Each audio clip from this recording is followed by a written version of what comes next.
I smell like gas. So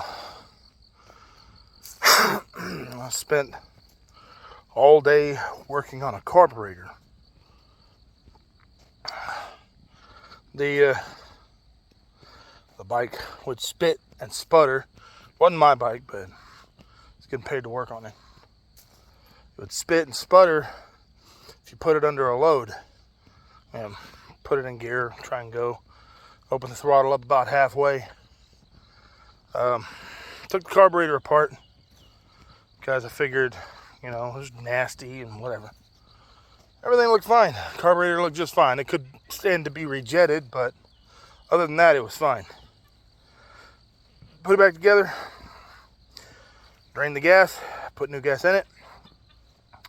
It stopped spitting and sputtering. So, during the course of all that, I got gas all over me. My pants, my hands, in my mouth, which I've had gasoline in my mouth before, whatever. All in all, it was a pretty good day. I didn't get quite as much done today as I wanted to. I had an oil change I had to do today too, but I didn't get to that because the carburetor took a lot longer than I wanted to. But that's all right. I'm feeling pretty good about what I'm doing. I'm having to divide my time between two shops now because, I do all my work on commission. Which basically means I do the work. When it's done, I get paid. Whatever the work is worth. Put a bike together at the other shop, the first shop, and I'm waiting for it to be allowed to be sold because the guy I work with, whatever, his business partner, he's causing a few problems with the bike, saying, oh, we're not allowed to sell it right now because it's not perfect. Well, there's a 23-year-old bike. And he wants it to be showroom perfect. Well, I'm sorry.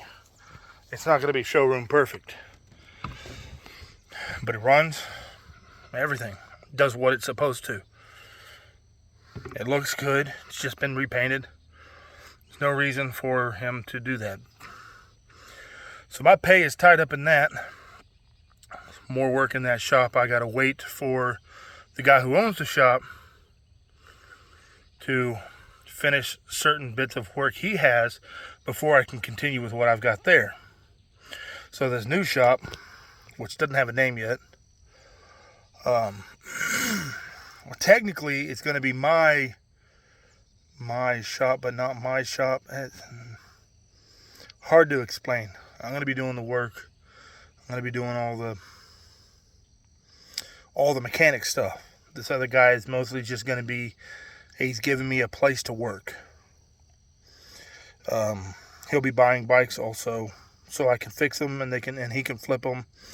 I don't know how that's going to be for. I don't know what the arrangement is going to be for pay for that, but it looks promising.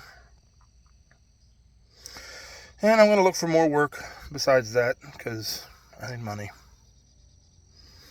I got to leave my schedule relatively open, or at least flexible, because my counselor is only able really to see me at noon on Fridays, which I can pick other days, but it still has to be at noon, or around noon.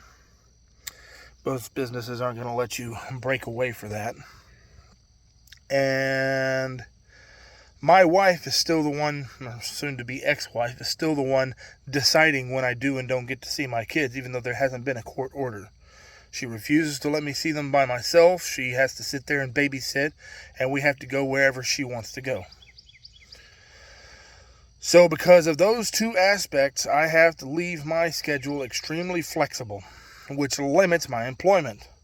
So that's actually one of the reasons why I've been trying to focus a lot of my attention and time on other work, side work basically, that'll hopefully pay my bills. We'll see where it goes from there.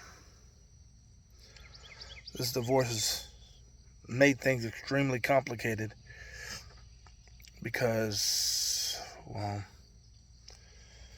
we're not even together, and she's still controlling my schedule.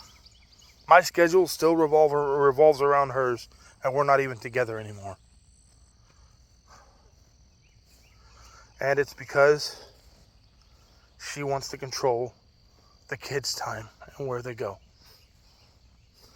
A lot of people will probably say, oh yeah, good for her, good mother. No, because right now they're living in a place that's not good for them, and I'm not even allowed to go there. And that's actually a violation of the temporary orders and the petition for divorce. Basically, she's breaking the rules of the court. That's contempt of court. So, whatever.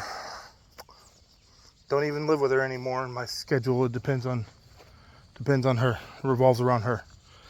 Everything has to revolve around her. Thing is everything did revolve around her. More than she knew, apparently. Anyway, today's been a pretty good day. I can smell all the plants, all the flowers and the trees in the air. I mean, it's quite a bit of flowers. I don't know if you can really see that. Oh yeah, there we go. And the field is looking real nice. Never mind the vehicles in the background. Not all of those are mine. All kinds of. I mean, everything's turning green. This is my second favorite time of year. And my favorite time of year is actually summer. I like it hot. Not just because I ride a motorcycle. I've always liked it hot. Summertime is my favorite time of year. The sun's out. The trees are nice and green and full. They smell good. And I never have to be cold. I hate the cold. This part of Texas spring is good because it's right after the last cold snap. So the mornings are cool, but not cold. And the days are nice and warm.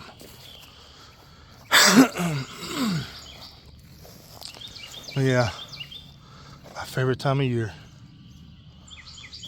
Summer. Oh, and the honeysuckle. I don't know how many people that watch my stuff have ever grown up around honeysuckle. But for those who don't know what honeysuckle is, it's a flowering plant that has really sweet nectar inside. And